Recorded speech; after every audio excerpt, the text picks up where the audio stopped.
Knives are cool, and axes too. Howdy, howdy. I'm Robert Breaker, and this is Knives Are Cool and Axes Too. And I got something for you today that is probably not the coolest thing in the world, but yet it is. But it isn't, but it is. All right, when you go to garage sales and estate sales, you find some cool stuff, and you see things you've probably never seen before. And what I'm going to show you today, you've probably never seen before. So we're going to look at this. It is probably from the early 1900s, and it's made by Robeson. And I used to have some bayonets from World War II, and it's amazing how many different companies made different World War II fighting knives and bayonets. And one time I got one by Robeson, and I'm like, I never heard of them before. What is Robeson? Well, this is Robeson, and let's look at this knife here.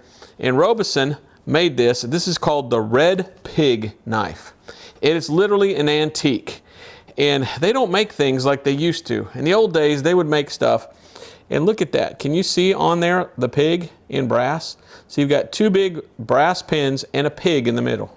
That's so cool. Now, I looked online to try to find something like this, and I only found one on eBay. And the one I found, the blade went way out to here. So it was probably that long at one time. And the fact that this sticks down like this shows to me that this was probably the long blade at one time. So somebody used this. Now this is old. This is probably early 1900s. And look at the pride they used to have in making things. A stamped pig in brass. I mean, you buy a knife nowadays, they don't stamp a pig on it. They don't care. But I guess this is a specific type of knife. Nope, only use this for the pig. I'm not sure about this, but my thought was I wonder if they had one with a hog, one with a cow, one with something else, and you could buy a set for the farm and you know which one was for which animal. I don't know.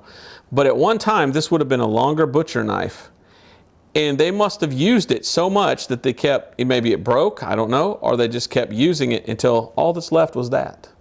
Because the comparable one that I found was much longer. Or did they make it this size and it's just smaller for skinning the pig? But there's so many questions, and that's why I like antiques. Antiques are so cool. Was this longer at one time? Was this, and I saw this knife and I said, man, I gotta have this just to make a video on it. And look at that. So you got two pins that are brass, and the third pin is the middle, but it's a pin on one side and it's that plate on the other. So there's literally three pins, and one is the pig plate. So if you know anything about this, made by Robeson, it's called the Robeson Red Pig knife. Let us know. Did it originally come as a small one and a longer one? Or would this have been the longer version that they must have broken and then just resharpened? And it looks like it's perfect for skinning. And I'd love to have a pig and skin it with this just to see what it feels like. But look at the patina on it. Look at the age on it. What a pretty cool knife. And to some people, that might be something, let's just throw that away. But to me, that's a piece of history, knowing that's got to be from like 1910 or even earlier in the old days in America, what the old farmers would have had. This is my pig knife. Oh yeah, well, how do you know it's the pig knife? Because it's got the pig on it. That's just cool. So remember, knives are cool and axes too. Have you got anything like that? Something comparable, something you could show us? Or just tell us about, hey, I've got one of those and it's the longer version or something like that. We'd love to hear it. Thanks for watching. We'll see you next time. Knives are cool and axes too. Knives are cool and axes too. Bullseye.